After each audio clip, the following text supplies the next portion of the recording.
আসসালামু আলাইকুম। আজকে যে বিষয়টি নিয়ে কথা বলবো সেটি হচ্ছে আপনারা কিভাবে একটি প্রফেশনাল ইমো অ্যাকাউন্ট খুলবেন। তো যারা ইমো অ্যাকাউন্ট খুলতে পারছেন না, অনেক ঝামেলায় ফেঁসে আছেন, অনেক প্রবলেমে আছেন, তাদেরকে আজকে ইমো অ্যাকাউন্ট কিভাবে প্রফেশনাল ইমো অ্যাকাউন্ট খুলতে হয় সে বিষয়টি দেখাবো। তার জন্য চলে যাবেন আপনার মোবাইলের প্লে স্টোরে গিয়ে সার্চ বক্স খুঁজে নেবেন। সার্চ বক্সের লিখে দিবেন ইমো লিখে সার্চ করার পরে আপনার সামনে একটা অ্যাপস চলে আসবে। অ্যাপসটি আমার ইনস্টল করা আছে, তাই আমি ইনস্টল করলাম না। আপনার যদি ইনস্টল করা না থাকে আপনি ইনস্টল করে নেবেন।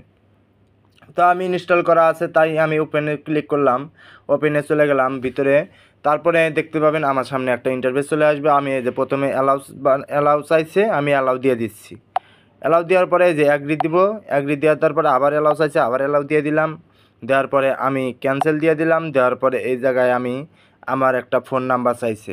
তো আমি এই জায়গায় ফোন নাম্বার দেওয়ার আগে আমার কিছু কাজ আছে। তো কাজটি হচ্ছে, আপনি দেখতে পাচ্ছেন এই যে বাংলাদেশ লেখা আছে, বাংলাদেশের উপরে একটা ক্লিক করবেন। ক্লিক করার পরে আপনি যে দেশের হয়ে থাকেন প্রত্যেকটা দেশ এই জায়গায় শো করবে। তো আপনি যে দেশের হয়ে থাকেন সেই দেশটি সিলেক্ট করবেন। আমি বাংলাদেশ, তাই আমি বাংলাদেশ সিলেক্ট করলাম। আপনি যদি ইন্ডিয়া হয়ে থাকেন ইন্ডিয়া সিলেক্ট করে নেবেন। নেওয়ার পরে আপনাদের আমার বাংলাদেশের একটি ফোন নাম্বার অ্যাড করে দিলাম। ফোন নাম্বারটি লেখা হয়ে গেছে। এখন আপনি কি করবেন, এই যে টিক চিহ্ন দেখতে পাচ্ছেন, টিক চিহ্নতে ক্লিক করবেন। ক্লিক করার পরে আবার ওকে দেবেন।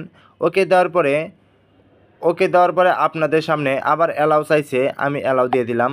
দেওয়ার পর দেখতে পাচ্ছেন আমার সামনে একটি প্রফেশনাল ইমো আইডি চলে এসেছে। তো আপনারা এভাবে একটি প্রফেশনাল ইমো অ্যাকাউন্ট খুলতে পারবেন। তো সহজ পদ্ধতিতে আজকে আমি দেখিয়ে দিলাম। তো আপনারা যদি এই ভিডিওতে দেখে একটু হলেও উপকৃত হন তাহলে অবশ্যই একটা লাইক করে যাবেন এবং একটা সাবস্ক্রাইব করবেন পরবর্তীতে নতুন নতুন ভিডিও পাওয়ার জন্য। তো আপনারা যদি ভিডিওটা কেমন হলো অবশ্যই কিন্তু কমেন্টে বলে যাবেন। তো ভালো থাকেন, সুস্থ থাকেন, আল্লাহ হাফেজ।